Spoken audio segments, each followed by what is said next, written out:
All right, so can a lawyer back out of a pre-construction deal? And how does it look? So I have a story for you. A lawyer purchasing 6 units and the client across the table purchasing two. So none of them could actually close. So I have a story for you. So basically, that client that has purchased 2 units brought me to this lawyer. So I will unveil the story slowly, but this is what happened. That particular client was not my client when they have purchased this particular condo or condos. However, I knew this person from high school. So let's go back to high school.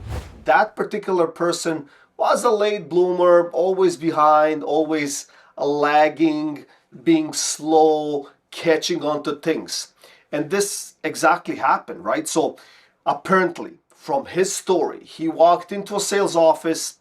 It was a beautiful, bright day outside, and he just wanted to look at some units. He was interested in the real estate market. And at that point, I asked him, why didn't you call me?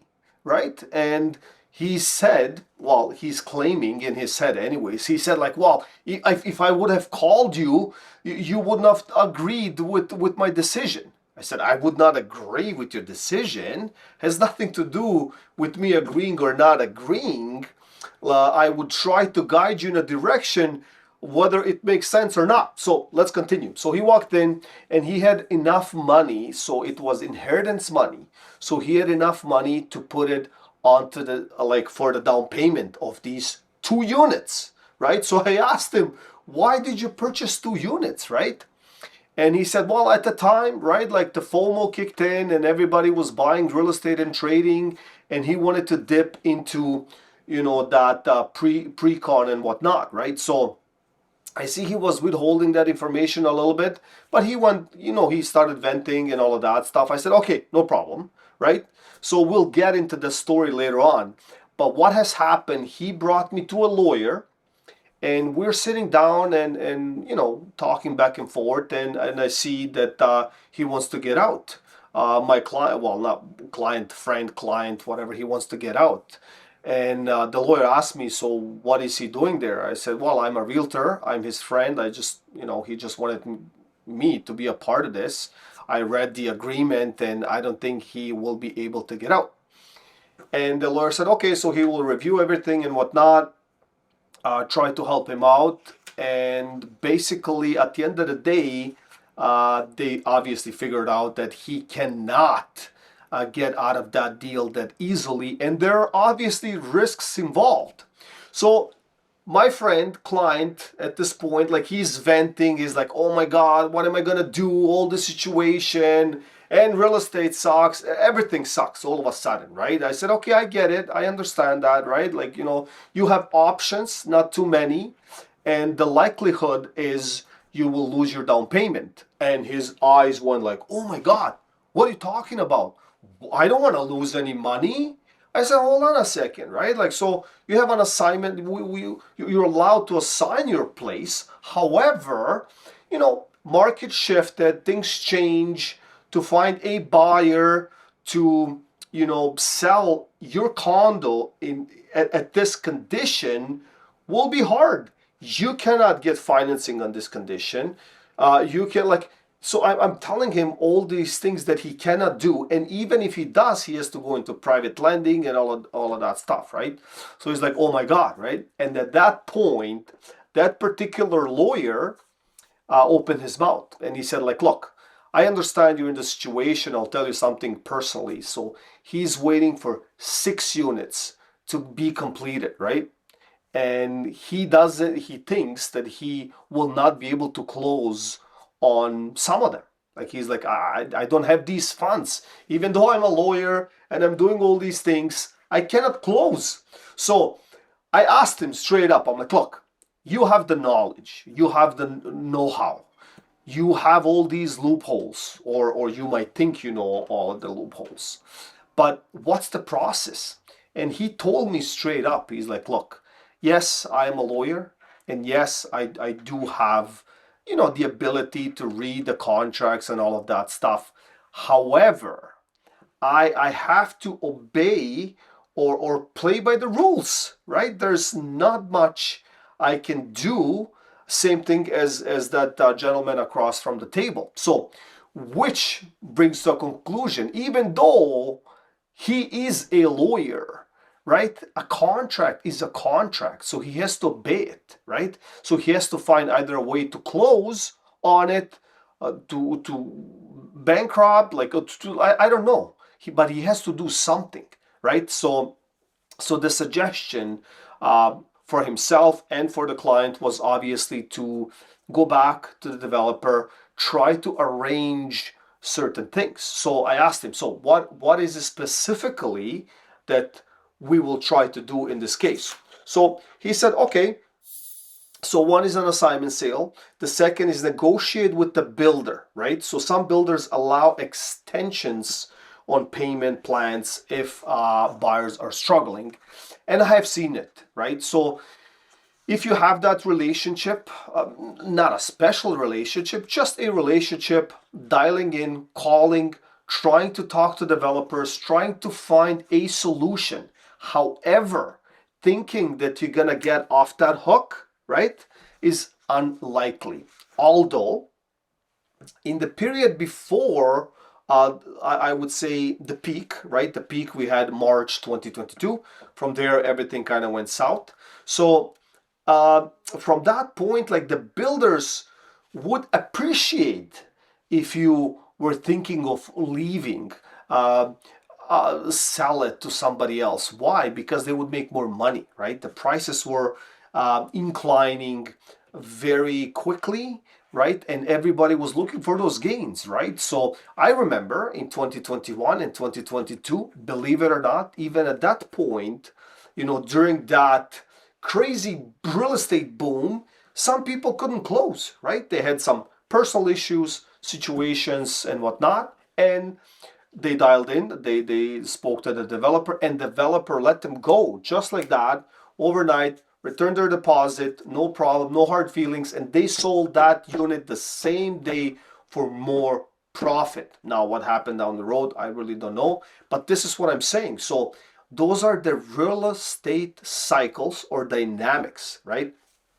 And then furthermore, having that conversation, not every time you look at a deal, that particular deal makes money, right? It's like a business, right?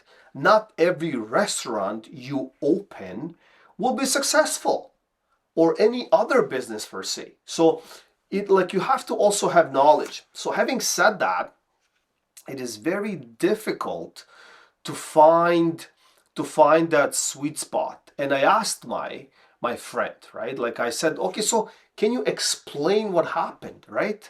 And he said, well, I walked into the showroom, everything was fine.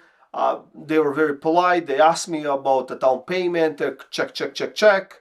They said they had units available. Very good. Check. And so, what was the hook? What was it, right? And they were almost certain that particular project will see gains due to X, Y, Z, close to transit, close to this, close to that, right? So they were trying to predict, 3-4 years ahead. And I told my friend, I'm like, look, man, in any market, this is my personal belief and view, it is hard to predict more than 2 quarters. Like maybe a quarter you can predict, right? 2, 3, 4 months, maybe a half a year you can predict. But to predict something, 3, 4, 5 years out, it's you can guess, right? And based on what you have at that time. So what did they have at that time? I asked him, I'm like, look, before you even say anything, I'm gonna tell you what they told you, right? They said immigration is rising, lack of listings, city is growing, everybody is dumping their assets in Toronto and Toronto GTA because we are the golden horseshoe. We are very strong economically, low interest rates. It's like, oh my gosh, you're saying all of the points, right? And then on top of that, you're gonna secure a unit By the time you turn around, you don't even have to close on it. You know why? Because on the agreement, and we verified with the lawyer, on the agreement it said that you can assign it to somebody else. Imagine that, right? All you have to do, just put the deposit, and then 5%, 5%, 5%, so that's 15%, and the last 5% we're gonna dump it to somebody else because we will assign it, because this circus or this cycle will never going to stop. Well, guess what happened? None of that happened. It was all guesswork. And I asked him, well, when you guys were talking, was everything properly explained? It's like, yeah, it was explained, that the assignment is there, and everybody's assuming, right? Like, and the delays, they might be late, a month or 3 months, but it will be within the time frame. So I understand. So I told him, like, look, at this point, like, you have to be ready either, as mentioned before, to bite the bullet and go into private lending, close on the unit, and who knows, maybe rented, not maybe, guarantee, rented for the market value that is much, much lower than you can actually fetch. Like, you need $3,800 to operate on monthly expenses, and we can maybe rent it for $2,300, right? So the deficit a month could be, $1,000, could be $1,500. And he just, like, he went pale. He didn't know what to say. I'm like, look, man, calling me or not calling me, regardless, right? But the wise, or the thing to do in a case, it's to look all the negative and the positive, right? What can happen? And I'm like, did you assess the situation ever? What if this happened? What's the strategy? Obviously, you cannot bulletproof like the scenario, but you have to have a plan B, plan C. What if this? What if that? Right? And then if everything goes according and everything is thumbs up, and the 5 years go by, and we have seen it before in the market, right? Like, if you bought in 2005 and you sold in 2010, ching ching, no problem. 2010, 2015, ching ching, 2015, 2020, right? No problem. Money all along, right?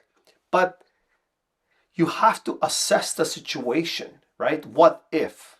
And if it happens accordingly, good for you. No problem. You made money, right? And the interesting thing is, and I told them, it is hard to secure funds down the road. It's always on top of your mind. You have funds, you cannot spend them, you have to keep them for these down payment structure from the developer and all of that, and you're constantly in panic, right? And you cannot control anything, right? So I mean, that's that. Like, he will not be able to close on these 2 units. And I don't know about the lawyer. Like, I'm looking at the lawyer, I'm like, oh my gosh. Like, dude, man, like, you're looking at these contracts every day. Come on, man. Like, you couldn't see it? Like, what was it? Greed? Like you had enough money to burn and you just wanted to get ahead by 3 decades of everybody else? Because you needed to buy 6 of them, right? Like, and it's just mind-boggling. Like, who was that agent? Like, what a guy, right? And then everybody thinks, let me touch on that. All right. So everybody thinks, all right, so that particular agent, yeah, made money, 6 units, beautiful, 3 points, 4 points, whatever, how many points in commissions they have received. But there's also a catch. I have talked about that on my channel. I'll just go very quickly into it. All right. Every time you have a buyer purchasing a pre-con, there's a process, right, until completion or occupancy.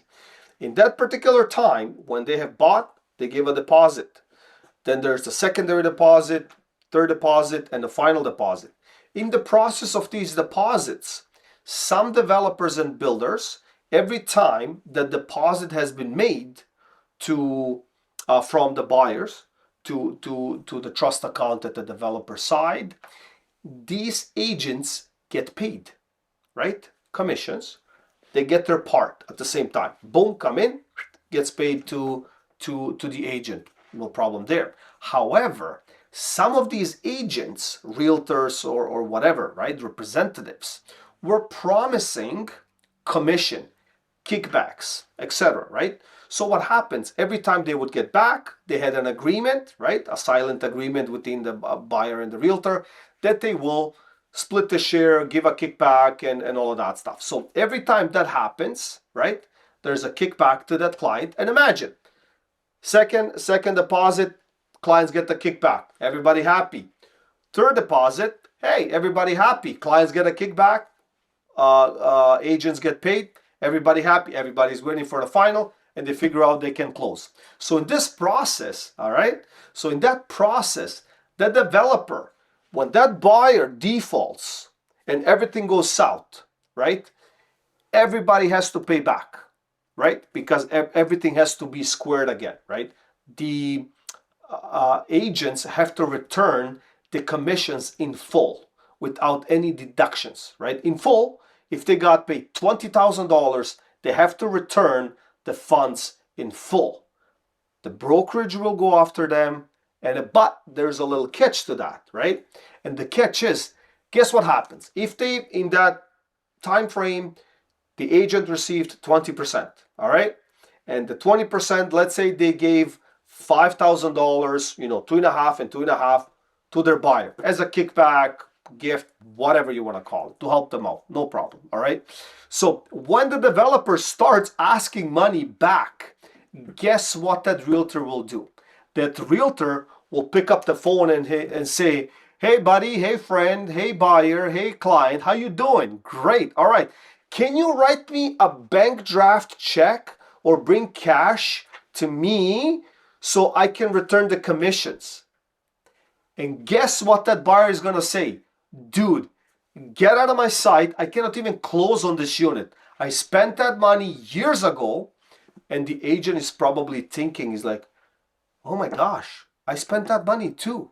So everybody is broke. And that agent, because was giving those kickbacks, trying to gain business that way to please via kickback, well, everybody's going to go south. So I know a few agents, they're dealing with this phenomena. They're dealing with this issue, right? So I don't know how much, I don't know if it's true or not, to be honest with you, but that's the story. That's kind of what I hear walking down some hallways or whatnot, but that's the challenge. So everybody is going down, especially with these condos, and the return of the market for these condos, oh my gosh, it's gonna take a while. All right, so I hope you got some value out of this, and don't kid yourself. Even lawyers have to obey an agreement and they have to fulfill all the tasks.